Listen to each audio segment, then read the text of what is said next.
Paalam mo lang sa akin, sagot ng bida. Ay, sabihin! Handbag na? Oo.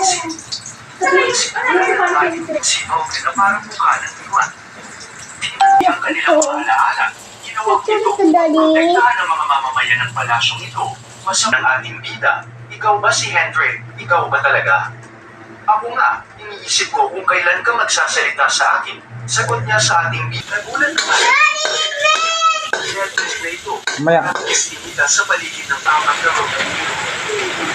Napansin, bakit ka naging obseso sa mga kahit sino ba?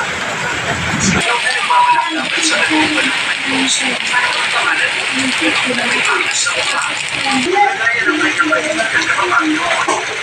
Siya ang magdahin na nakatira dito.